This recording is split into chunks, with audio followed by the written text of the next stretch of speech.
Assalamualaikum warahmatullahi wabarakatuh. Perkenalkan kami dari kelompok 7 manajemen IT. Di sini eh, kami terdiri dari 4 kelompok. Yang pertama saya Muhammad Riza Asri, NIM 2008-30104. Selanjutnya Saya Vincentius Datum Balamakin, NIM 093. Saya Damian Nurdus dari Tegar Soleman, NIM 095. Saya Fdesa Mere, NIM 2008-30105. ya itu tadi perkenalan dari kelompok kami. Selanjutnya presentasi yang akan dibawakan Saudara Iki. Dipersilakan. Oke, baik. Di sini kami akan mempresentasikan tentang manajemen biaya proyek.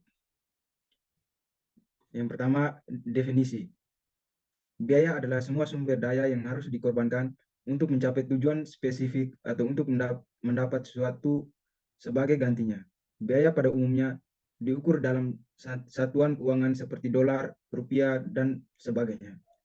Manajemen biaya proyek termaksud di dalamnya adalah proses yang dibutuhkan untuk menjamin bahwa proyek dapat diselesaikan sesuai dengan budget yang telah disepakati. Tahapan manajemen biaya proyek. Cost estimating membuat sebuah estimasi dari biaya dan sumber daya yang dibutuhkan untuk menyelesaikan sebuah proyek. 2. Cost budgeting mengalokasikan semua estimasi biaya tersebut pada tiap paket kerja untuk membuat sebuah baseline agar dapat diukur kinerjanya. Yang ketiga, cash control untuk mengendalikan perubahan dana proyek.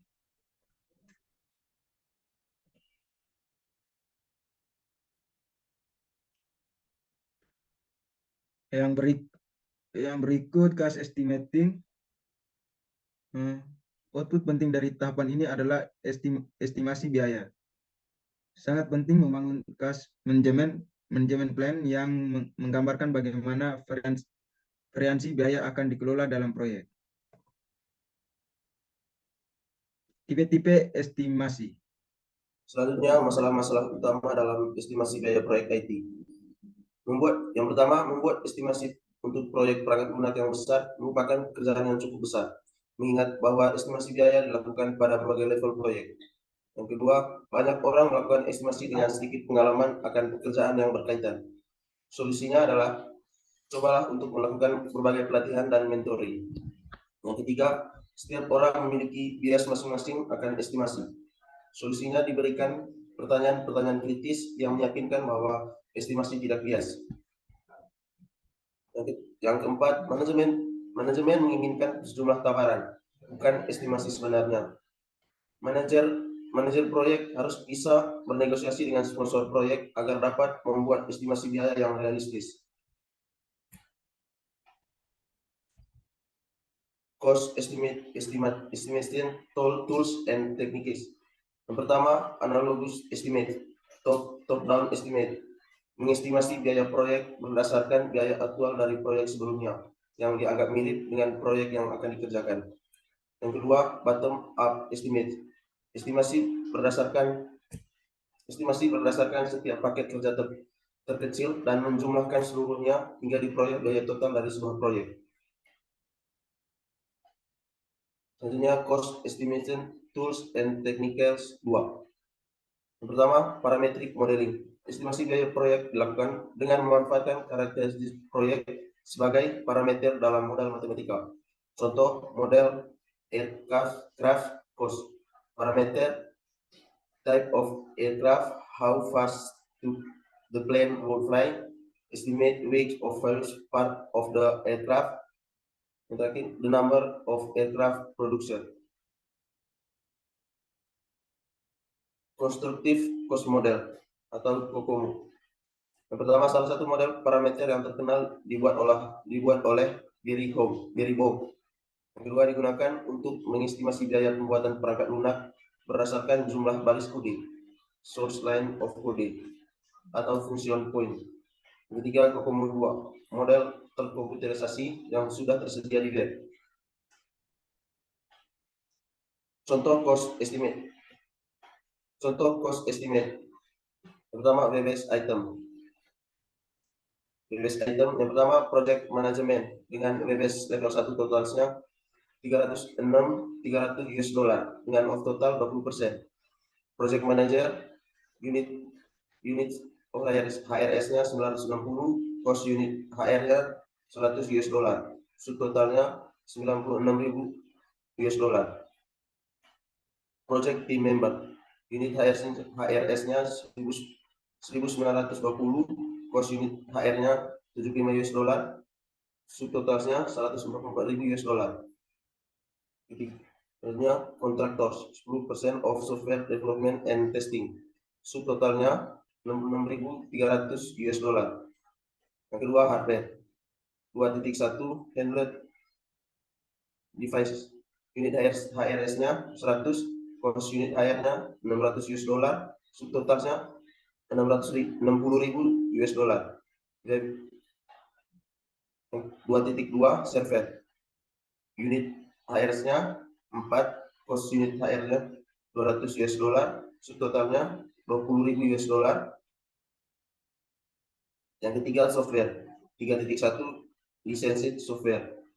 Unit HRS-nya 100, cost unit HR-nya 200 US dollar. Subtotalnya yaitu 20.000 US dollar.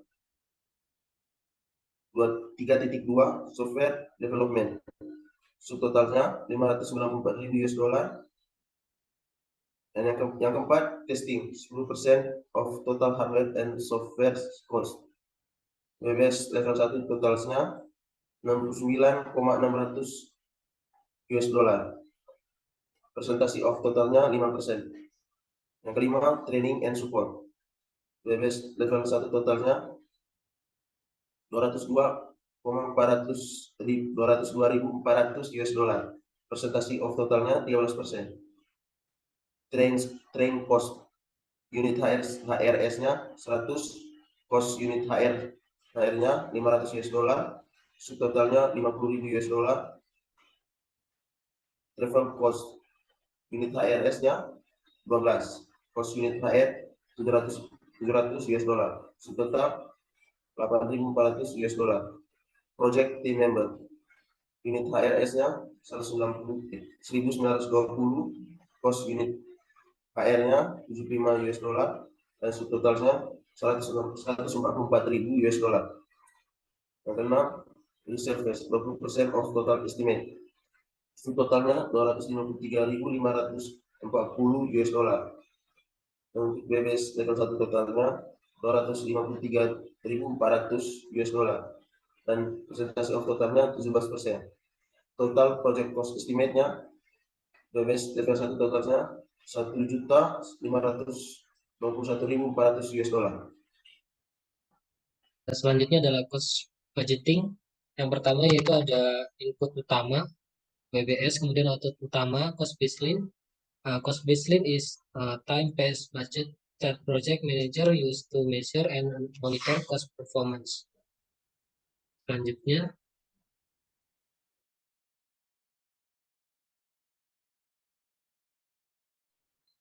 Cost control. Proses dalam mengendalikan biaya termasuk monitoring kinerja pembiayaan, meyakinkan bahwa hanya berupaya yang dapat termasuk dalam bisnis biaya yang direvisi, memberikan informasi pada stakeholder bahwa perubahan dapat mengakibatkan perubahan biaya pula.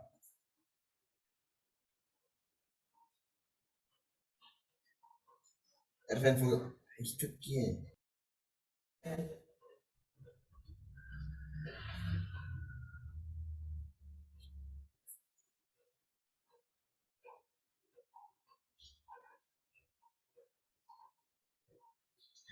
Fault Management atau EVM. EVM adalah alat untuk menukar kinerja proyek yang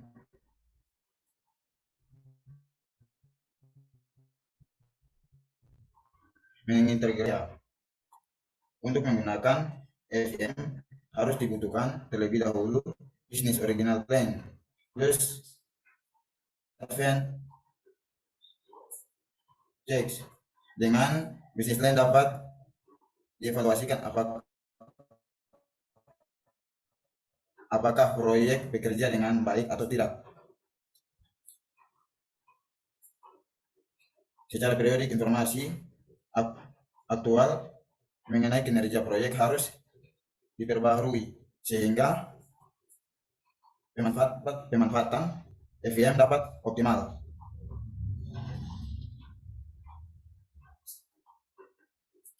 Istilah-istilah dalam FEM: plan, fault, atau PV adalah rencana porsi total estimasi biaya yang sudah disetujui untuk dikeluarkan pada sebuah aktivitas selama periode tertentu. Actual cost atau AC adalah biaya total langsung maupun tidak langsung yang digunakan dalam ruangan menyelesaikan pekerjaan sesuai aktivitasnya selama periode tertentu.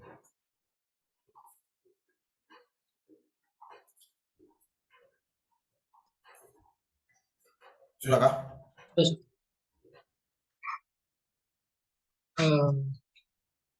selanjutnya adalah istilah-istilah dalam IVM yang kedua, yaitu pertama ada earned net value atau disingkat dengan EV, adalah estimasi nilai value pekerjaan fisik yang sebenarnya telah selesai berdasarkan track of performance, yaitu perbandingan pekerjaan yang selesai terhadap pekerjaan yang rencananya diselesaikan dalam waktu tertentu. Kemudian ada cost variance, yang dimana variabel ini menunjukkan apakah kinerja biaya sudah melebihi atau masih kurang dari biaya yang sudah direncanakan. Kemudian ada istilah-istilah lainnya seperti schedule variance, yang dimana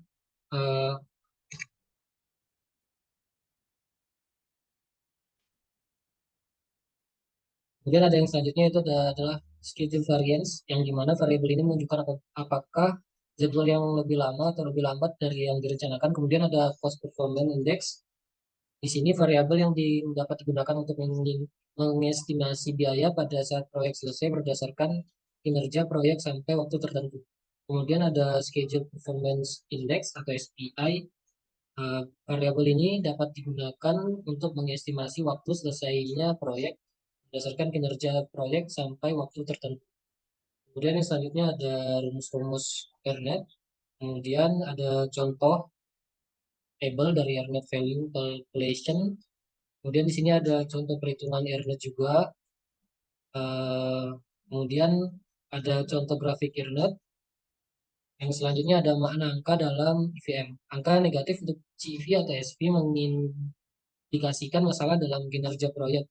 Biaya proyek berarti sudah melebihi dari yang direncanakan atau waktu yang sudah digunakan sudah lebih dari panjang daripada yang direncanakan. Kemudian ada CPI dan SPI, kurang dari 100% juga menunjukkan adanya masalah dalam kinerja proyek. Selanjutnya ada daftar istilah yang harus dipahami dalam manajemen biaya proyek. Yang pertama ada NPV, kemudian ada ROI, kemudian ada payback analysis, selanjutnya profit, selanjutnya life cycle costing, kemudian ada cash flow analysis, kemudian ada tangible and intangible cost and benefit, kemudian ada direct cost, kemudian ada sunk cost, kemudian ada learning curve theory, kemudian ada reserve. Mungkin itu saja, cukup sekian dari kelompok kami, kelompok 7. Kurang lebihnya mohon maaf. Assalamualaikum warahmatullahi wabarakatuh. Terima kasih.